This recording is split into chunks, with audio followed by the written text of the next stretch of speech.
The old A model, well, it had a little brake problem. So Dad and I had worked on the brakes. And Is that what was wrong with it? at that time it was. Anyways, he said, you gotta go over to Upper Leeches and get some sweet potatoes. I got the blame on him. I got in, Coach had to go half mile down the highway to get in section line to go around there. And I got in that old way mile and I got down to Griffin's Corner and I hit the brakes and there wasn't any. I didn't get stopped till I was down about where the leaf. And I got to turn around and went back and got the seed potatoes and come back to the house. And one of the brake pins had fallen out that pulled the brakes. So I didn't have any brakes on there about that. That was my first driving lesson. When I first bought that car at Montcalm, I got it at Montcalm, it didn't have no latches on the door. It had screen door springs on it. And you go around the corner and this go the other way, it doesn't know it. Montcalm, Uncle Ben wrote to me. I went back in service and the old car was down there at Dad's. And he wanted to know if he could use that old car to go to California. Oh, I don't care. And he said, well, I'll bring it up there and I'll work on the engine and then we'll drive it to California. Well, they drove out their car to California and back. Well, they went out there, I think there were just three or four of them in there. Well, when they come back, they had all the whole bunch in there. Yeah. But they drove out there to California in that thing and it just had brakes on the back. It didn't have none on the front. But when I bought that Montcalm, it didn't have no brakes on it at all. The rods was in the back of the truck. I drove it all the way from Lexington to where Dad lived. With no, it had a switch up there on the dash. It didn't have a key on it. It just had a pull switch. And you'd go up, you'd start slowing down, gearing it down, and when you come to a stop, you got down as slow as you could, and then you pushed that switch in, and it killed the engine. That's how you stopped it. You know, that's how Hannah rides bikes, because I said, look both ways when you get in the street. Okay, Grandma, and I said, use the brakes. Okay, smashed right into a tree. That was a fun car. Oh, we used to go swimming in it, and you go up a hill, and there would be too many of us, so we'd have to jump off, and then when we got to the top of the hill, we'd go and get back on. 30 of you. I remember there was 18 of us one time, and of course it had a rumble seat, I guess is what you had. Yeah, and the board, running boards anyway, and the front fenders, you'd sit on those front fenders up there. Exactly. We got pictures of Uncle Coleman's family and ours. We went over to the coal pits over there swimming. I can't believe you got more than half a foot. Oh, yeah. Well, it was downhill most of the time. That's the way we used to start. When you had to go uphill, then. We used to have an old car that the starter never did work. So when you come up there to the hill, you turned it around before you hit it. And you stopped it up there where it would roll down that hill. Because you wouldn't start it if you didn't, because that there old starter never did work right. You didn't roll down that hill and boy, you give it the gas and it'd start going down that hill, but if you ever got it up there and didn't turn it around where it could go down that hill, you just about didn't start. If you didn't get fast enough to where you release that clutch, you know, you held the clutch down fast as you get fast you go. Release the clutch real quick and it turn the engine over and crank it up. Well, who was telling the one, Martha maybe can get, about them backing up the hill? Oh, yeah. Oh, Up that's, the hill. them in California, they run out of gas. They had the fuel tank sitting up there and to get it to feed fuel to it, they'd have to turn it around in reverse and it would let the fuel flow back down to where they. Uncle Ben said when he went to California that the Universal joints got bad on him. He said he used meat rind and Betamar. As long as it works. They got out there and back with it. I let them start from here to my house over there. I thought y'all went more than once in it. And no, just once. Just once? And Once was enough. Okay. And as I grew up, I made a hot rod out of the old A model. It was already a Oh, hot it rod. was something else. And I took it downtown and sold it to a couple of boys for $25. And Ann's brother bought it, afraid the boys was gonna kill somebody. Cause it had one brake on it. That was, they fun, they go down that gravel road, hit that brake, turn that steering wheel, that thing go round and round. Wilson finally bought it. Those them boys wouldn't hurt themselves. He had that thing a long time. And you're still married? And you're still married? Yeah. And you're still married to? Yeah. When they drove it off, it was like Baylor for a fan belt. Somebody bought it out in the back of the Mr. service. Ford would be so happy. So proud.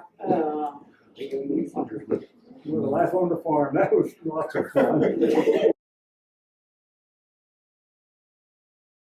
It was fun. You had to make your entertainment worth Entertainment, you know, was, We all pitched we in. found the entertainment to make, the pedal, you know, and you can run, it wasn't hard to go to the mailbox, it was only half a mile.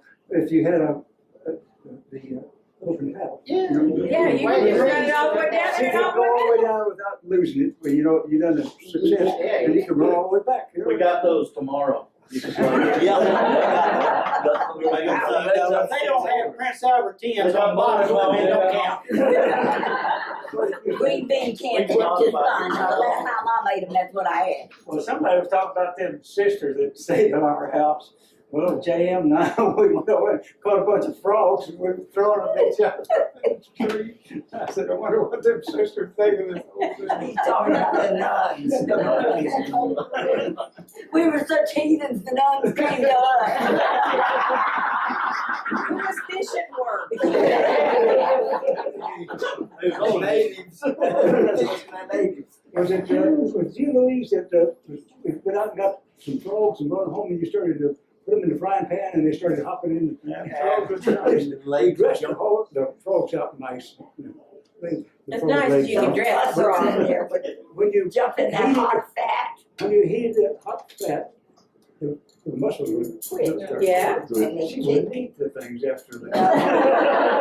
Dolly, Well, do you remember what your mother did? I know. Yeah, I know.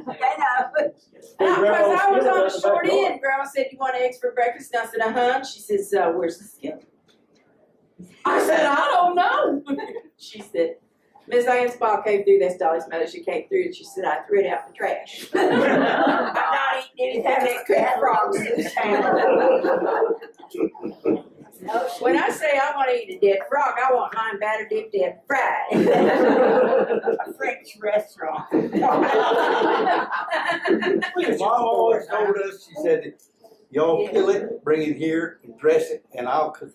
Yes, sir. I mean, we did. Everything gets possible on there. I don't think she never cooked many of them possums though. She didn't like that. Too fat. About every 4 or 5 years, have a new crew come on, you know, with our family have kind of crews, if we Yeah. will, of kids. And the little ones needed to know about possum anyway. But one day, I think it was John that eating crow, you know, you all heard about people having eaten crow. And it's just, the crows are kind of hard to find. You know. Stringy. But one time he found some that just learned to fly. Nice and tender. Tender crow. Just put them up there. Well, eating crow is not fun. I don't care what anybody says. It is really It's stringy. stringy. They eat crow but once. Not very much then. Okay, the best recipe I ever heard for possum was you start it for 3 days. That's Grandma Simeroth's first step. And then Uncle Pat Merrill says, okay, and then you get you a pine knot board, this big, longer than the possum, and you set it in a pan and you cover it with seasoning, whatever you like, and pour some wine over it. And then you bake it, And then you take it out of the oven and you strain everything out of it and drink the juice. Even more. Even more. Or eat the board. I'll tell you, we did kill a lot of blackbirds and that. Oh, do you know how many blackbirds it takes to eat a whole meal? I take my mom would cook the thing. Crawfish, go down there. Oh, Creek, get them crawfish and bring them up there and pull their tails off and shell them out and I mom. didn't realize what a little delicacy that was till later. Well,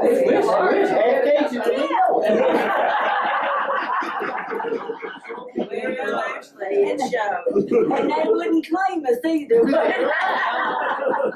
You're right there. But I think I recognize on the swamp people, I think I recognize some And Grandpa always had his cows.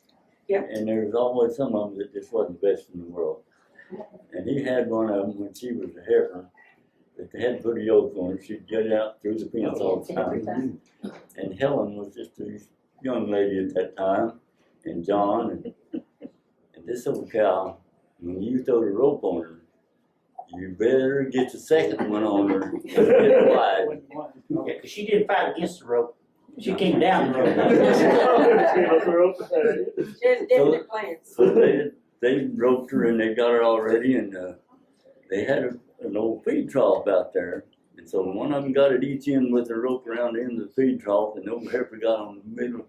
And Grandma, she's going to put the yoke on the old cow. And she goes up there, and that old cow kicks her. And she got right up in that feed trough and put the yoke on her. And that same old cow, years later, she's got real long, straight horns, sharp as could be. And Dad always fed them armload of roasting ears or little nubbins. No nubbins. Yep, fed them to every one of the cows And that fed. walked out And there. there was nothing for him to go whop on the nose. You've already had yours. Cow pretty much looks like a cow to me. And this old cow had a new baby down there just to the side of that dug well he talked about. And I said, well, I'll go down and see what the new baby is, and I'll feed her nubbins and corn. Well, I walk down there and I get just about that, near that wall from her, and she forgets that kid. And she wasn't coming after corn either. She ran up to me and I could just feel them horns ripping. I couldn't even holler. And in just a second, she turned around and went back to that baby, and you talking about somebody shucking them corn. When we first moved out on Grandpa's old place out there, we had about 10, 12 cows out there. It wasn't worth nothing back then. But anyway, and we was out there in the lot, all these cows up there for something. I guess they was gonna milk them or something anyway. A couple of them got in a fight. Dad was out there and picked up one of them there chunks of stove wood and threw it at that cow, and it hit a barn, side of a barn, and it had one of them there about 1x6 board up there, and the end of that thing hit that there board and went clear through that thing. He'd hit that cow. You know how tall Dad was and how long his arms was. He was broke. We had beef for dinner that night. During your growth, remember the cow that wouldn't let you come out in the cow lot when we bring them all up there? The guys could walk all right through there. Didn't like girls. I didn't like that either. So you think After a while, you get to understanding why the cow. It was all that chocolate milk. I'll tell you, we had one of the best dogs that ever was when we lived down there. First had this big old collie dog, and tell him to sit in that gate, not let them cows in with me. He'd sit there. If one of them cows got out someplace, Laddie, go get that cow. And I mean, he'd go out there and get that cow, and that cow would jump back over there. Get back in. And there wasn't even any fences along the highway. And we had a yard gate there, yay wide things, and we had an old bull there, and this dog, somebody stole this dog. Yeah. About 2 days later, here come this old bull up there, and he just walked through that gate and went out. He wouldn't done that there when that dog was Y'all went there.